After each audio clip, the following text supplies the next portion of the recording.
tere tulemast tagasi, mina olen Elisabeth ja see on Furni ja täna me räägime siis veevalae tähemärgist. Pärast veevalaet on mul teha jäänud veel ainult kalad, nii et alustame. Ja tegelikult ennem kui ma alustan, ma tahan lihtsalt ära öelda selle, et kui sulle on kunagi öeldud, et sa oled veevalaja vähkjäär ükskõik milline 12 tähemärgist, siis see on sinu päiksemärk. See on see positsioon, kus päike olid sel hetkel, kui sa sündisid, aga lisaks sellele on sul ka kuumärk, Merkuurimärk, Veenuse märk, absoluutselt iga planeet on oma märgis, iga maja on oma positsioonis, see on hästi keeruline süsteem. Aga kui sa oled veevalaja, siis kindlasti leiad sa siit videost midagigi, mis sinuga samastub. Nii et alustame. Nii, veevalajad on sündinud siis vahemikus 21. jaanuar kuni 19. veebruar. Sõltuvalt aastast ta võib natuke kõikuda paar päeva siia-sinna, aga muidu umbes selles vahemikus.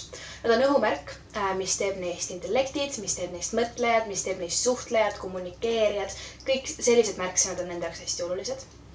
Kui veevalajast rääkida, siis kõige esimene ja kõige olulisem punkt veevalaja puhul on minu arust see, et nad on esiteks hästi sõltumatud, nad on individualistid, nende jaoks on, nad ei ole nagu egoistid selles suhtes, et nad ennast imetleks, aga lihtsalt see nende mina on nende jaoks kõige olulisem, see, et nad teavad, kes nad on ja nad teavad, mida nad tahavad ja nad peavad saama elada nii, nagu nad ise tahavad, nende vabadus on nende jaoks hästi oluline. Nad on hästi kangekaelsed selles suhtes, nad teevad asju alati omamoodi ja neid ei ole võimalik sundida tegema asju nii, nagu nad ei taha. Nad teevad alati asju omamoodi. Nad võivad isegi nagu lapsikult seda oma tahtmist läbi pressida. Ja see on uskumatu, aga nad alati saavad oma tahtmise. Ma ei tea, kuidas nad seda teevad, aga nad suudavad lihtsalt seda nagu läbi pressida nii kaua, kui nad selle saavad. Veevalajad võivad tihti olla sellised nii-öelda seltskonna veidrikud, nad võivad tegeleda natuke imelike asjadega, teiste jaoks tunduda natuke imelike vaadete või imeliku mõtlemaailmaga. Aga muidu nad on hästi meeldivad, kui iseloomust rääkides on seltskonnas hästi sõbralikud, hästi meeldivad. Nad on hästi lõbusad, kuna nad on ikkagi õhumärk, neile meeldib suhelda, nad oskavad suhelda. Nad on just seltskondades hästi head. Üks ühele võib nendega olla keerulisem suhelda, sest et nad ei lase inimesi endale eriti lähedale.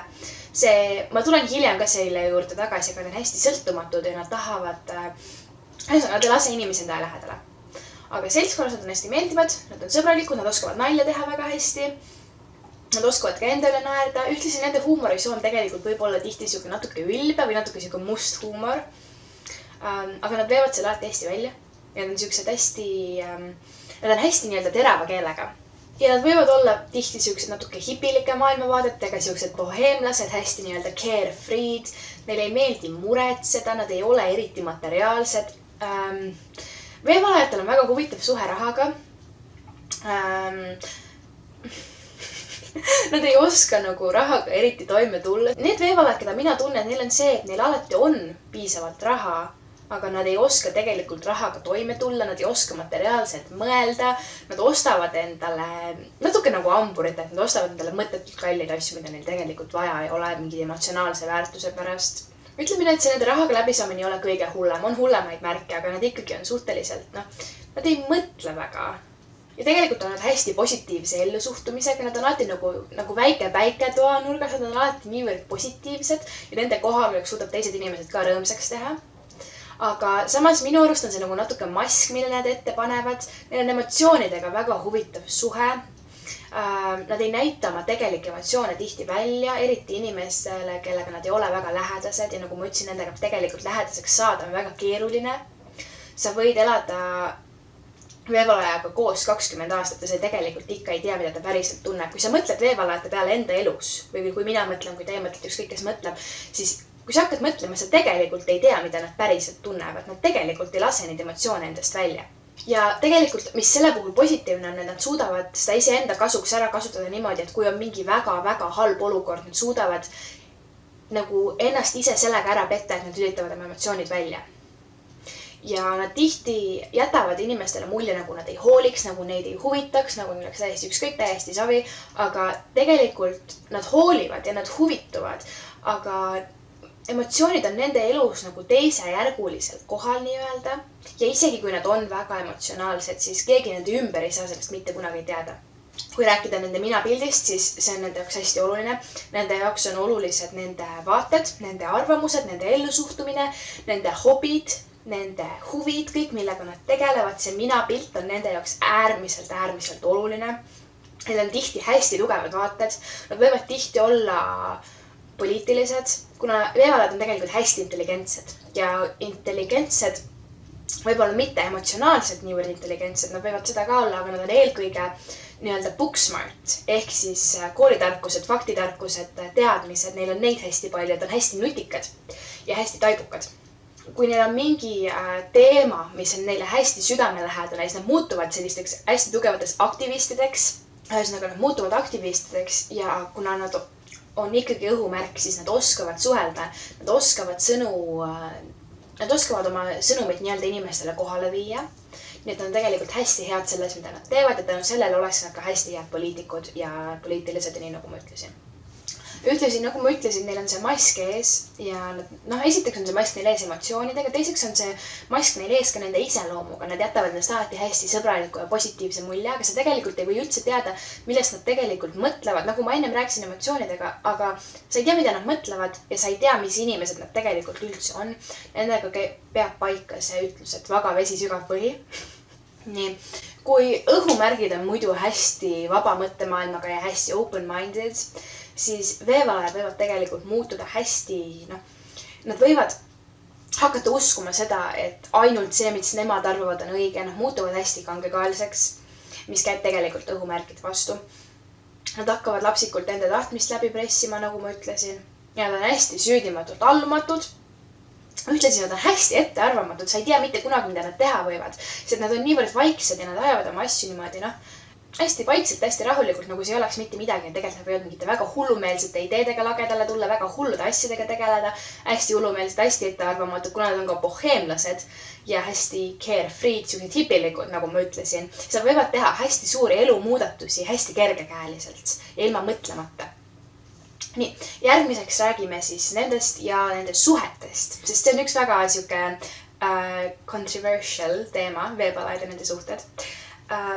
Selleks, et olla veevalajaga suhtes, teil peab olema kas mingi väga-väga tugev ja väga tugev side või siis pead sa ilmselt olema väga-väga tugev inimene ja väga õige inimene, sest esiteks veevalajatel võib tihti olla väga palju suhteid elus. Nad võivad minna suhtest suhtesse. Nad võivad olla nii-öelda kas siis playboyd või kuidas neid iganes kutsutakse. See käib ka naiste kohta. Neil võib olla hästi palju pinnapealseid suhteid esiteks. Ja teiseks võib neil ka olla väga palju suhteid, mis nende jaoks on pinnapealsed, aga selle teise inimese jaoks tunduvad nagu hästi sügavad suhted. Sest veevalajad suudavad nagu panna inimesi tundma ennast erilisena. Nad oskavad nagu anda inimestele seda, mida nad tahavad, et jätta neil nagu muljeid ja tekitada illusioone ja kõike seda. Aga nagu ma ütlesin, nad on hästi suured individualistid ja nende vabadus on nende jaoks oluline ja neile ei meeldi ennast nagu siduda, neile ei meeldi sõltuda kellestki just nimelt. Ja neile väga meeldib, kui inimesed neid imetlevad ja neile meeldib, kui nad on suhtes kellega, kes kogu aeg tuletab neile meelde, kui ilusad, kui tublid, kui targad, kui sellised nad on. Nii et nad tänu sellele satuvadki suhetesse, aga nad tüdinevad sellest teisest inimesest hästi ruttu ära. Sest et nad on siukest tüüpi inimesed, kes võtavad armastust mõistusega, niivõrd palju, kui see võimalik on. Ja nad võtavad asju hästi rahulikult, nad ei ole nii-öelda kleepekad, nad ei kleepu kellegi külge kinni, nad ei ole siuke, kes kogu aeg on teisel käe otsas ja jätta teda rahule. Nad tahavad hästi palju oma aega, hästi palju rahu, hästi palju vabadust. Veevalajatele selles suhtes sobivad väga hästi mingid distantsisuhted ja muud sellised asjad, aga samas nad ei ole 12 märgist just üks kõige nagu truumaid märke, mis ei tähendaks seda, et nad alati petaksid või oleksid ebatruud. Lihtsalt neil on hästi palju potentsiaali sellele, sest et veevalajaga suhtes olles sul peab olema temaga väga tugev side. Nad jäävad hästi palju kinni just nimelt sellesse mustrisse, et nad lähevad kogu aeg ühest suhtest teise, ühest suhtest teise, ühest suhtest teise. Sest neile meeldib, kui nende elu on põnev ja nad on boheemlased, nad tahavad, et neil oleks siuke kirjanduslik elu, siuke hästi romantiline, dramaatiline, kõike seda. Neile väga meeldib draama, aga ma ei räägi praegu sellest. Ja nad jäävad kinni sellesse mustrisse, et nad leiavad mingi inimese. Nad on tükk aega hästi rahul, sest see inimene imetleb neid. Nad on selles nii-öelda suhte algfaasis, kus kõik on hästi lilleline. Siis kui see läbi saab, siis nad tüdinevad sellest inimesest ära, lähevad kohe järgmise juurde. Ja siis nende elu on jälle huvitav, neil on jälle uus inimene. Nad kogu aeg kerivad seda nii-öelda ringi edasi. Ma võib-olla hakkasin praegu rääkima natukene liiga stereotüüpiliselt, liiga stereotüüpidel põhinevalt, aga ma lihtsalt räägin oma kogemusest niisid veevalaja, mina olen teinud. Ja Ja üks positiivne külg, mis neil veel on see, et nad ei lase mitte kellelegi endale halvasti öelda. Kuna esiteks nad on niivõrd endas kindlad. Nad ei pruugi olla enesekindlad, aga nad on endas kindlad. Isegi, kui keegi ütleb neile halvasti ja see tegelikult neile haiget teeb, siis nad oskavad kohe vastu öelda, nad oskavad enda eest välja seista ja nad ei lase enamasti teiste inimeste arvamusel ennast mõjutada, kuna nagu ma ütlesin, nad on nii lapsikult, nad on nii lapsikult kangekaelsed, nad usuvad ainult seda, mida nemad usuvad ja nad ei lase nagu teistel ennast eriti mõjutada. Ütlesin, nad ei lase ühiskonnal ennast liiga palju mõjutada, nad ei lähe kaasa igast lollustega, mis praegu päevakajas on nii-öelda. Ja nad on hästi suured sellised alternatiivsetesse